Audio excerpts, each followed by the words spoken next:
Hey everybody, I am starting to record, so give me 1 second and we will record right now.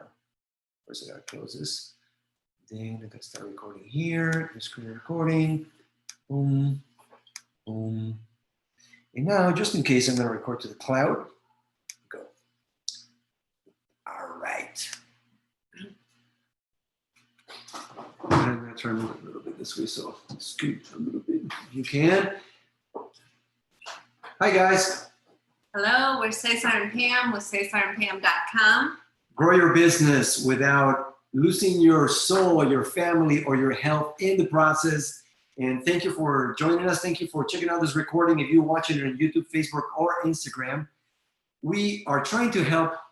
We're helping a lot of families build a business. And our niche is in the network marketing industries, but there are a lot of people that follow us on the Spanish-speaking market that have nothing to do with network marketing, but they have their own business and they want to learn how to grow their business without sacrificing the relationship with God, without having to sacrifice their marriage or their responsibilities as parents or their health or their finances, as we're going to talk about today. Because many times, as John Maxwell says, we end up climbing a ladder, and when you get to the top of a ladder, the ladder is against the wrong wall. So we have to be careful with that. And today we're going to talk about finances. We've been talking about all the other areas in the past few weeks. But today we're going to talk about the myths about debt. And we've all seen a toddler in a supermarket. I remember when it was mine one time. When? Tell us. I'm not going to say which child, but wasn't my first. It wasn't my second. Anyways, we were at like a Walmart and went by this section with these little flashlights, and my child wanted one, and I said no, and they just started screaming, I want one. I wasn't there, but I remember you telling me. Oh, so we had talked about what would we do. We had seen kids do this before, and the parents are just like, oh, here, take this candy bar, you can have it, So we had decided ahead of time, if that ever happens, okay, you just leave the store. Anything you were gonna buy, just leave it in the cart. Just go home and deal with the problem, right? So that was the plan, but I mean, it was agonizing walking from the back of Walmart all the way to the front with Brian and go down. And I remember the other, Natalia especially, because she liked to do things right. She was just like so embarrassed and just, had to go deal with that. And we live in a society full of toddlers that want something right away. And we live in a society where it seems to be normal to be in debt. If you want it, just get it now and pay it later. There's a famous phrase that says, if you tell a lie often enough, loudly enough, and long enough, the myth, what you tell them will become accepted as a fact. And that was said by Adolf Hitler. So repetition, volume, and how do you say this? Longevity will twist and turn a myth or a lie into a commonly accepted way of living. And if you, sorry, go ahead. No, that sounds like our lives today with the media. You go to every different social media, to the signs on the doors in stores, to what they're saying on the news, and it's all the same message, saying the same thing over and over and over again. And I know we've shared before that about masks, and even though there are many doctors that are saying, hey, and not just doctors, but people that deal with OSHA, yeah, they're saying, masks actually have risk factors, and the risk factors can be greater than the benefits because this virus is too small and it's going to pass through all these things, and these are facts. But what do we hear? That has been silenced. And I mean, the Facebook police are taking that off because they want you to get the same message. And the message is wear a mask, wear a mask. If you care about your neighbor, you're going to wear a mask. The mask will protect you. The mask will save the world. Yeah, and then they take this down because you mentioned it now. Anyway, but so think about this. People make decisions emotionally and then justify them logically. The right side of your brain is the side of the emotion, the side that wants to take risks, of hopes, dreams, action. And the left side is the side of your brain that wants to keep everything in order, that assesses risk. So what does marketing do? It appeals to your right side of the brain. It lures you into wanting to have something now. I mean, when have you seen an ad of cigarettes or with somebody with cancer, emphysema in their lungs, or a tracheotomy here, and they're breathing through, smoking through their tube? Or when have you seen somebody who's 400 pounds, getting drunk, or drinking alcohol, or eating ice cream, eating that ultra processed food? No, it's always attractive, young, cool looking people. Yeah. They lure you into every Christmas, right? The ads with the car commercials. And if it's if the aspirational identity they're trying to sell you is to be rough and tough, it's a truck, and that's the message. If it's a sports car or luxury car, they show people that are sophisticated and sexy and refined. So you just have to be very aware that we live in a society that thinks short term, not long term. And we saw a study done by the University of Pennsylvania about social learning. Tell us about what happened. Yeah, so there was some kind of waiting room, and there were like 10 people in the waiting room, and a girl comes in, and all of a sudden you hear this ding, and everybody in the waiting room stands up and sits down. And the girl is just looking like, what did I miss? Why were they standing up? They were part of the experiment. All the people that were in the room. Told. Except for the girl. Yeah, the girl didn't know what was going on, but the people who were there before her all knew that. They told them, when you hear this beep, just stand up and sit down, okay? So that's the rule, and no explanation. So everyone's doing this, and the girl, after the second time, people looking at her because she didn't stand up, when it went beep, they all stood up, and she stood up with them, and then it shows that everybody gets called. It's their turn. They're not in the waiting room anymore, and she's left alone.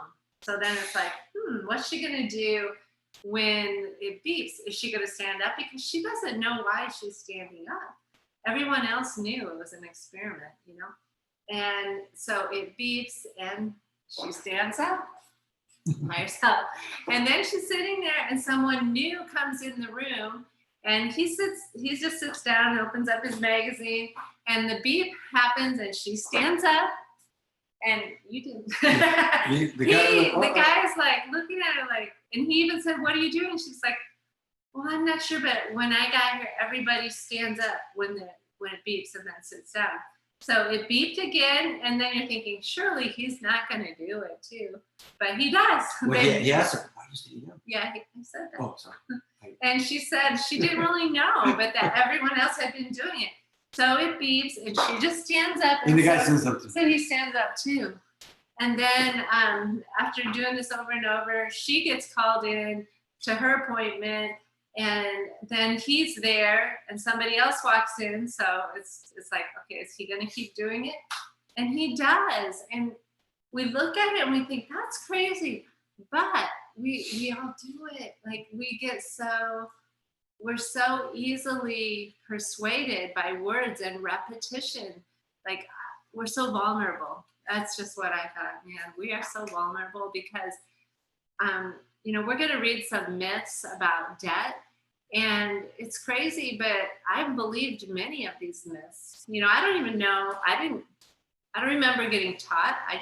You catch things, you hear it, somebody says it, and it gets repeated and repeated. And you don't investigate it. I didn't try to find out if it was true.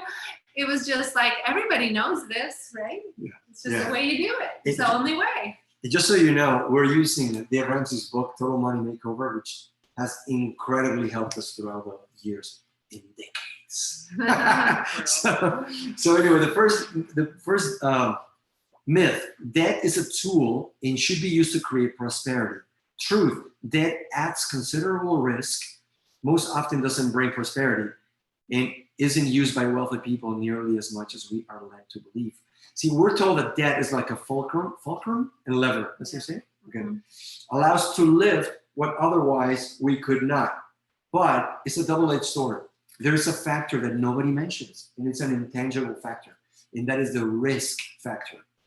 Actually, if you talk to an actuary, he will tell you, somebody who assesses risk in a company, they will tell you that risk has a very tangible factor that goes into account onto any mathematical equation. The problem is that we forget that we are emotional beings, that we act by emotion, and no matter how calculated your risk was, you can mess it up by doing by not realizing how much you magnify by adding stress to the situation. Yeah, stress, and also we think we can control our lives. You know, I know, Cesar had the same job for 14 years, and you just take it for granted that you're always going to have that job. He did that job well, so why wouldn't he always have that job? But when they let him go from the company after 14 years, 13 years, yeah, 13 years, we learned, like, wow, we were putting our trust in that company and those relationships, and if something happens, you can't count on what even things you think you can count on. Well, look at what's happening right now with the quarantine. Governments, we talk about it in other videos, right? Health experts, politicians, and the media who are not affected financially, they're deciding to shut down the economy for weeks and weeks and weeks without thinking about it. Right. Were you ready for it? Who factored that risk in? So many businesses are suffering, but even more of the ones that had the higher debt, and they have no way. They had no way to know, but we become comfortable, I think, with risk. Well, for those of you who might say that, to reinforce what you were saying, that the University of Pennsylvania study, it was rigged. What about the study from John Maxwell? Talks about the monkeys, right?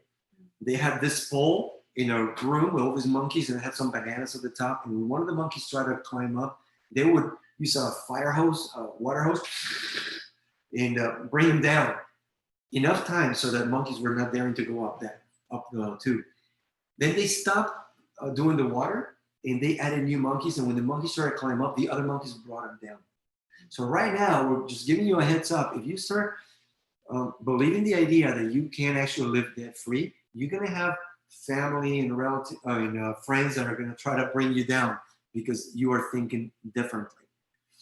Proverbs 22:7 says, "The rich rule over the poor, and the borrower is slave to the lender." Beverly Sills, an opera singer, said, "There is no shortcut to any place worth going." Here is the truth. If you want to have a successful business, if you want to have a successful relationship, if you want to be successful as a parent, if you want to have health long-term in your body that God gave you, if you want to have successful finances, it's going to take you a very long time. Don't be arrogant thinking that you can manage risk. Prepare, and we're going to give you some examples of how people who have money have done. Yeah, it makes me think of the verse that says, "Wide is the road that leads to destruction, and narrow is the road that leads to life, and few find it." Somehow we think we can do what everyone else is doing, and we're going to be fine. It's not going to destroy us, But I think if we're doing what everyone else is doing, we should whoa, wake up. Why am I doing what everyone else is doing? If I'm going to live by what God's word says, because the Bible talks about debt, right? Yes. The Forbes 400 is a list of the richest 400 people in America and rated by Forbes magazine. When surveyed, 75% of the Forbes 400 people, okay, not your broke brother-in-law, but actually people that are super financially successful, such as Walgreens, Cisco, and Harley-Davidson's, are run debt-free. They all say that, number one, you need to live on less than you make. And they had no payments when they were building their empires. Yet, 3 of the biggest lenders today were founded by people who hated debt. Number 1, Sears. Do you know that Sears makes more money on credit card than on merchandise today? In 1910, the Sears catalog stated, buying on credit is folly. Number 2, J.C. Penney's. Department stores making millions annually on their plastic, but their founder was nicknamed James Cash Penney because he detested the use of debt. And then Henry Ford, he thought debt was a lazy man's method to purchase items. And his philosophy was so ingrained in Ford Motor Company that Ford didn't offer financing until 10 years after General Motors did. Nope, it's not a wise tool because you introduce risk and stress into the equation. Number 2, myth. Your turn.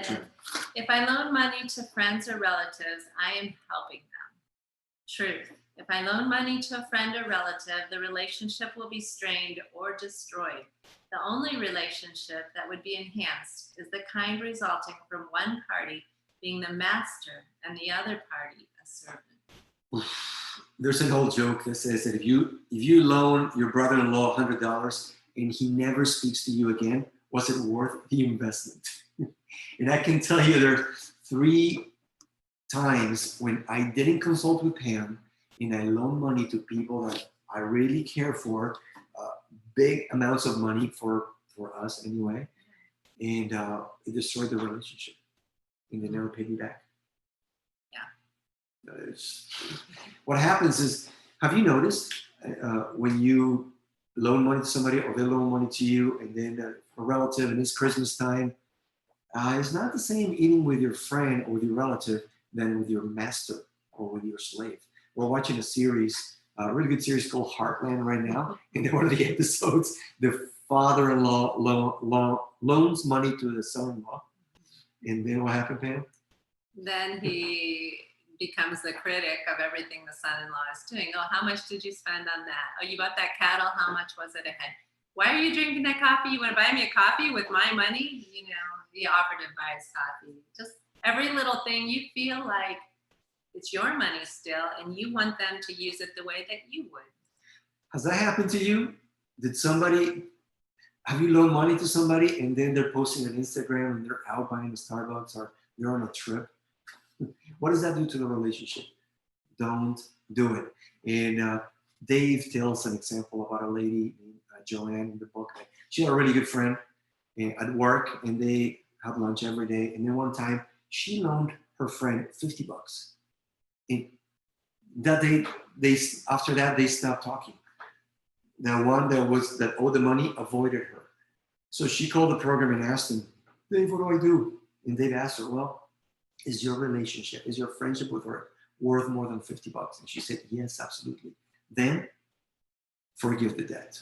With 2 conditions. Tell them, if you consider this, if somebody owes you money, forgive the debt.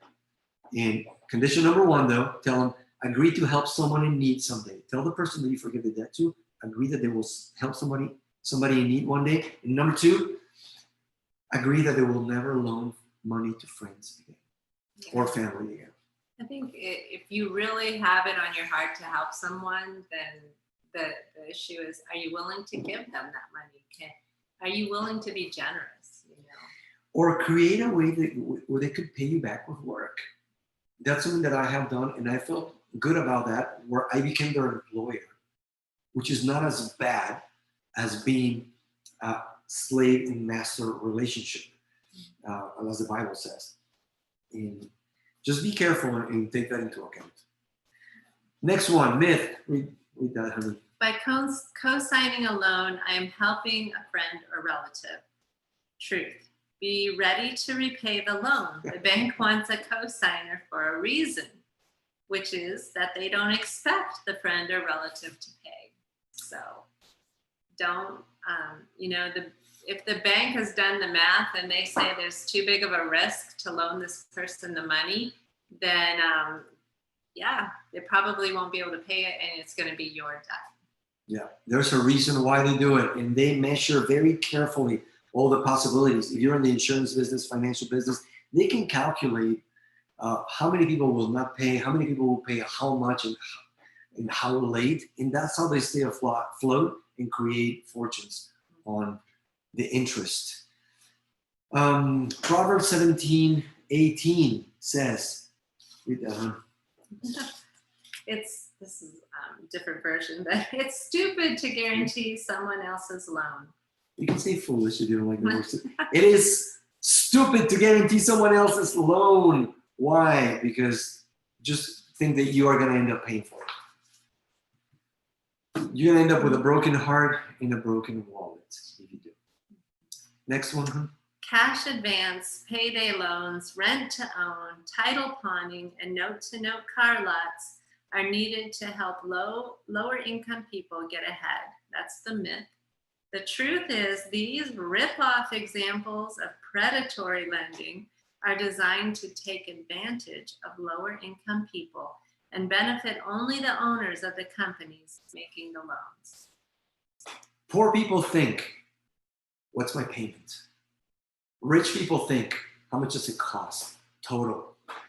And here's what happens. A lot of these loans, they have over 100% interest. If you just focus on the payment is easy. Yeah, but how much are you paying in interest extra? Have you noticed what part of town these cash advance and payday loans are located in? Are they on the rich part of town? No. No, they're on the poor side of town.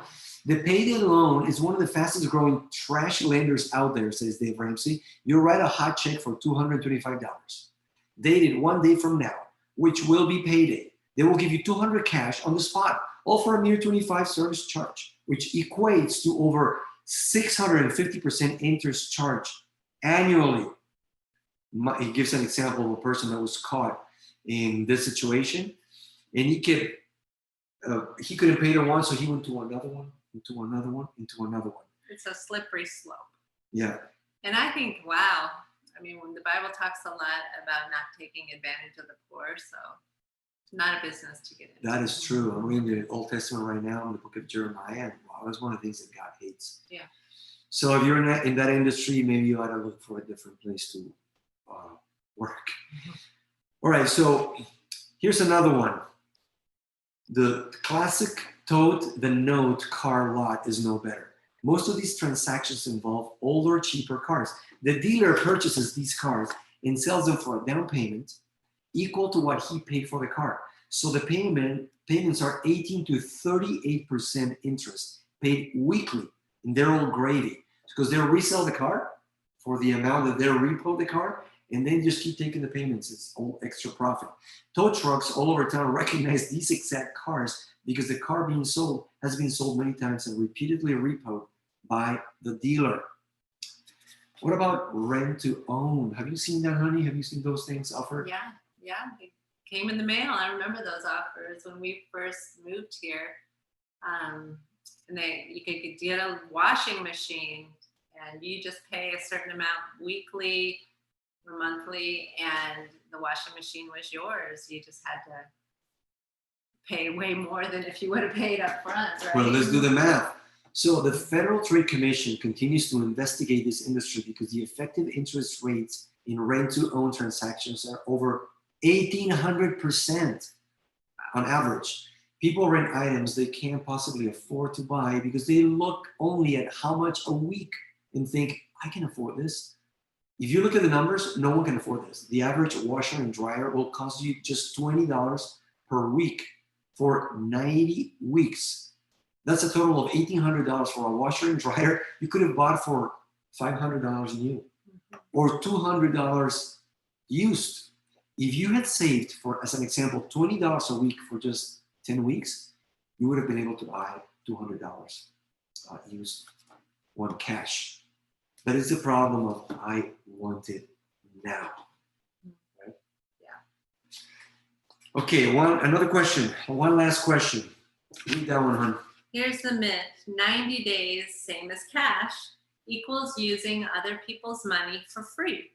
Truth. 90 days is not the same as cash. Why is it not the same as cash? A lot of people say, man, I'm just going to take advantage of them. Do you think you can outthink people? That's what they do trying to take advantage. That's what they do for a living. They say if you play with snakes, you're gonna get bit. 90 days is not the same as cash for three basic reasons. Number one, If you will flash cash, $100 bills, in front of a manager who has a sales quota to meet, you will likely get a discount. You're not going to get a discount if you do payments. They know that you don't have any leverage. It happened to me today. We got a discount because our 2 youngest sons are going to get orthodontist service braces. And we already got a discount for paying up front the whole amount. But Pam asked me. I asked Cesar, I'm like, did you ask him if there's like a family discount? Because we have, the discount was if you paid up front. I said, but we're paying for 2, so maybe they would give us another discount. I just asked and they gave me another discount. Yeah. A couple $100, a little over that. Why? Because I had leverage by paying up front. The business also appreciates the fact that they're going to take cash in for their work. Mm-hmm. So, number 2, most people don't pay off the debt in the allotted time. Nationally, 88% of these contracts convert to debt. 88%. I mean, at an interest of 24 to 38%. That's a ripoff. And most people, people don't do that 0 interest for 90 days thinking that, oh, I'm going to end up paying interest. They're sure that, I can pay that in 90 days. But 88%. Because they forgot the risk factor that we talk about. It's because of arrogance. We think we're okay, we're self-sufficient. We're betting on the future to get something now that we really should not be getting. And we don't use that muscle of waiting, using self-control. Yeah. So if you didn't have self-control there, you're probably out of self-control in other areas of your life. Yeah, and then if you don't pay on time, they back charge you to the date of purchase. so a $1,000 stereo, don't forget, will not make you rich in 90 days. But $1,000 left in a savings account at 3%, well, nobody gives you 3% today, but will earn you $7.50 in 90 days. Okay, number three reason why 90 days is not the same as cash. You are playing with snakes, and you're gonna get bitten. And they talked about this couple that went to buy TV. Yeah. 90 days, we're gonna pay it off a little early just to make sure that we're okay. And what happened? How do you read this example? Yeah, this one made me mad because it really shows that the businesses offering this, they don't want you to be able to pay. There was a line that they said they didn't sign it, that was to agree to a certain insurance plan that would add an amount up to their payment. And they said that they didn't sign that. And they showed them their for insurance. Did you say it was insurance? Insurance. Yeah. And they showed them, oh no, you signed it. It's right here. And they're like, no, we didn't do that. We know we didn't do that. But to fight it, they were going to have a lawyer and all these things. So they ended up like paying $1,000 more, right? Yeah. And I mean, they would have to hire a handwriting expert for the court to prove it wasn't their handwriting. It's just, it was a nightmare. So don't get yourself into a nightmare by betting on the future. The Bible says that, don't worry about tomorrow, for tomorrow will take care of itself. And that's something that we all struggle with. I struggle with it every day. I'm always thinking, man, I need to make more money. Yes, but if you're grateful with what you have today and you actually are humble and consult with God and with your spouse if you're married, with people that are wise, before you make decisions where you're going to incur in risk, it will be much better for you. Just if you're young and this is the first time you hear this advice, please think about it deeply because it was going to save you a lot of headaches. Honey, last word to moms or wives or any thought you have? Yeah, I just think in general, I can be content until I go shopping when I don't have money to spend, or you go to someone's house and you start comparing what you have to what they have. So I think we really have to be careful and don't put yourself in places where you know that you're going to be tempted. Don't go to the mall when you know you have clothes in your closet that you can wear because you are going to see things that, oh, that would look so good, or you hope it would. I mean, just practice contentment. Just don't think. I think the whole thing, what we're saying is don't think that you are stronger than you are. You know that you can overcome the risks, that you can say no to things. I mean, if you know you have a problem, then just don't go there. Yeah, just like they say, don't go buying groceries when you're hungry, right? Don't be Buy a browsing, bunch of junk. don't be browsing Amazon if you know you're in debt and to get rid of debt. So in the next few episodes, we're going to be talking about how to do that, how to get rid of debt, using the advice of Dave Ramsey. That has been so helpful for us. Send us your questions if you have any questions. If you don't agree, put it in the comments. It's all right. I'd love to discuss it with you. And thanks for logging in. Share this information with somebody that you know needs it. Like it, subscribe if you like the content. We are Cesar Pam with CesarandPam.com. Grow your business without losing your family, your soul, your family, or your health in the process. See you in the next one. Bye-bye.